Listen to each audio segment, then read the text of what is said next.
महिलाओं की कुछ गलतियों से एग भी बनते हैं उनको, लेकिन एग और स्पर्म फर्टिलाइज नहीं हो पाते हैं और ये लाइफस्टाइल प्रॉब्लम्स हैं। आपकी साइकिल अच्छी है, आपको एग अच्छे बनते हैं, लेकिन फिर भी प्रेग्नेंट नहीं हो पा रहे हैं। तो छोटी छोटी कुछ गलतियां कर रहे हैं आप, जिसको कि दूर करने की ज़रूरत है। तो आज मैं बताऊंगी कि जब फर्टाइल डेज होते हैं उन डेज में आप कौन सी गलतियां करते हैं, साथ में उनको ठीक कैसे करना है। ऐसे 4 अमेजिंग टिप्स मैं आपको बताऊंगी जो कि सफलतापूर्वक एग और स्पर्म को फर्टिलाइज कराने में हेल्प करेंगे। तभी तो गर्भ रुकेगा। और ये चीज़ें कुछ घंटों के अंदर होती हैं और एग जो होता है 1 दिन की लाइफ लेकर बाहर निकलता है ओवरीज से। तो क्यों ना इस मौके को सफल बनाया जाए छोटे छोटे तरीकों से। इस वीडियो को देखिए और इस चीज़ को सीखिए ताकि आपकी भी माँ बनने की यात्रा जल्दी पूर्ण हो सके। Welcome to Prinas fertility care.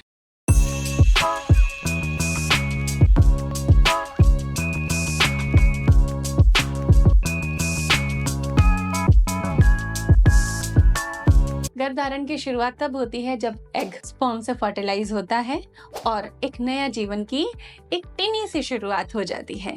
लेकिन अगर हॉस्टाइल एनवायरनमेंट है महिला के शरीर में तो एग और स्पर्म फर्टिलाइज नहीं हो पाते। कौन कौन से ऐसी कंडीशंस होती हैं आपको भी पता चलने वाली है अभी तुरंत ही, और आप उसको सफल कैसे बना सकते हो, उसको करेक्ट कैसे कर सकते हो, वो टेक्निक भी हम अभी सीखने वाले हैं।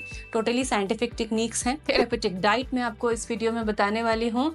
सो बहुत ही काम की चीज़ें हैं, चलिए सीखते हैं। फर्टिलाइजेशन के लिए ज़रूरी कंडीशंस क्या है। एक वायबल एग जिसका साइज अच्छा हो, 14-15 mm से कम तो बिल्कुल भी ना हो। इससे ऊपर अगर 18 से 20 mm का है तो उसको बहुत ही अच्छा माना जाता है। दूसरी जो सबसे जरूरी चीज है फर्टाइल म्यूकस, जिसको कि हम वाटरी पानी जैसा डिस्चार्ज कहते हैं, चिपचिपा डिस्चार्ज कहते हैं, स्ट्रेची डिस्चार्ज कहते हैं।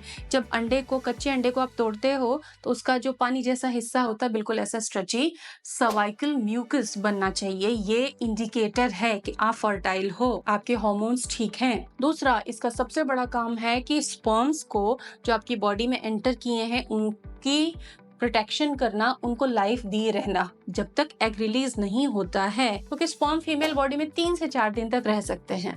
तो ये सर्वाइकल म्यूकस ही उनको जीवन देता है, पीएच मेंटेन करके रखता है आपके निचले अंगों का, और स्पर्म को ट्रैवल करने में भी हेल्प करता है, एग तक पहुंचने में हेल्प करता है।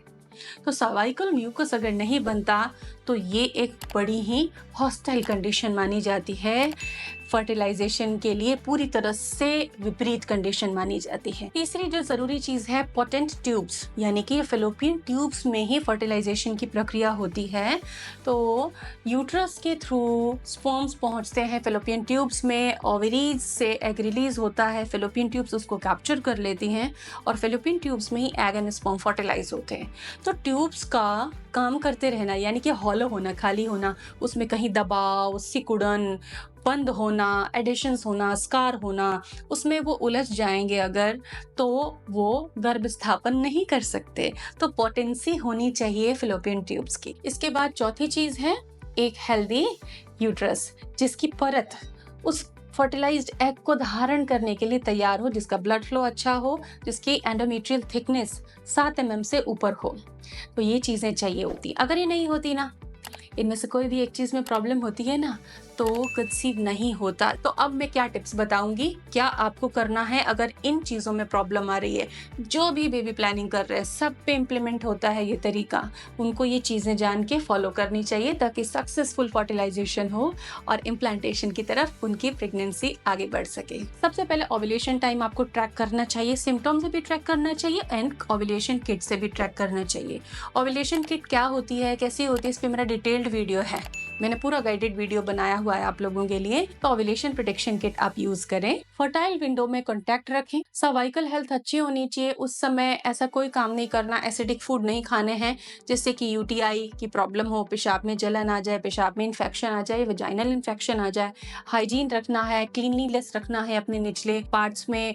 अंडरगारमेंट्स बहुत ही क्लीन एंड हाइजीनिक तरीके से यूज करने हैं, उनको प्रॉपर धूप में सुखाना है। वेटनेस, गीलापन नीचे के अंगों में नहीं रहने देना है। ये इन्फेक्शन का निमंत्रण होता है। तीसरी चीज है बैलेंस्ड हार्मोन्स। LH FSH का रेशियो अच्छा होना चाहिए। तो पीरियड एंड होने के बाद आप सौंफ का पानी पीना चालू कर दीजिए टिल ओव्यूलेशन। ये एस्ट्रोजन का सही स्तर रखेगा, सर्वाइकल म्यूकस बनाने में भी हेल्प करेगा। बैलेंस्ड हार्मोन ही सर्वाइकल म्यूकस अच्छा बना सकता है, तो इसके लिए सौंफ आपकी मदद करता है। प्रचुर मात्रा में प्रोटीन फाइबर युक्त खाना आपकी मदद करता है। बॉडी पीएच को फल और सब्जियां मेंटेन करके रखती हैं। अगर आप तेल मिर्च मसाले वाला खाना ही ज्यादा खा रहे हैं, हरी सब्जियों का स्थान ही नहीं है आपके थाली में, सलाद का स्थान ही नहीं है थाली में, तो बॉडी पीएच डिस्टर्ब होता है।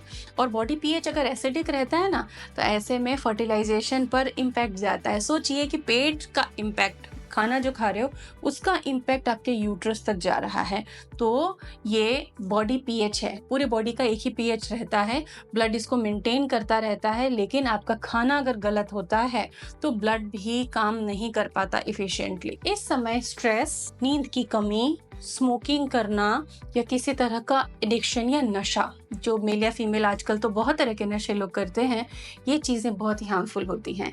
ये आपको नहीं करना है, क्योंकि आपके हार्मोन के लेवल को बहुत झटके से इम्पैक्ट कर देता है। तो नींद पूरी रखनी है, स्ट्रेस कम होगा, योगा एक्सरसाइज भी करते रहना है। इस टाइम आपको पानी बहुत अच्छी मात्रा में आपको पीना है। इन्फ्यूजन्स भी आप ले सकते हैं। चिया सीड, नींबू का इन्फ्यूजन सबसे अच्छा होता है इस समय पर लेना। खीरे का इन्फ्यूजन इस समय लेना बहुत ही अच्छा होता है। आंवले का जूस लेना बहुत अच्छा होता है।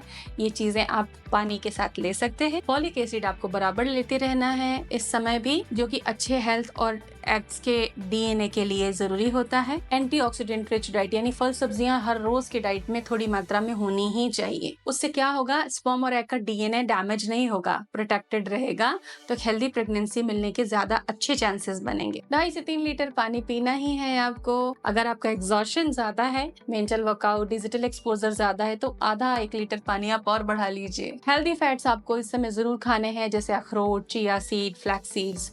इनको अपनी डाइट में आप शामिल करें। और इन सब चीजों पे अगर आपको तरीका नहीं पता कि कैसे खाना है, तो इन सब पे मेरे एक पे गाइडेड वीडियोस हैं। आपको प्लेलिस्ट में जाके सर्च करना होगा या यूट्यूब में सर्च कर लीजिए, हमारे वीडियोस आपको उपलब्ध हो जाएंगे। इस समय ज्यादा चाय, कॉफी, कोल्ड ड्रिंक्स, शक्कर वाली चीजें आपको नहीं खानी है। इवन गुड़ भी आपको नहीं यूज करना चाहिए ओव्यूलेशन के इनफर्टाइल डेज में। आप मीठे फल खा सकते हैं। सो फर्टिलाइजेशन को सपोर्ट करने के लिए ये टिप्स आपके लिए बहुत कारगर हैं। आप इन्हें पूरी तरह से फॉलो करें, रिजल्ट डेफिनेटली अच्छे होंगे। All the best.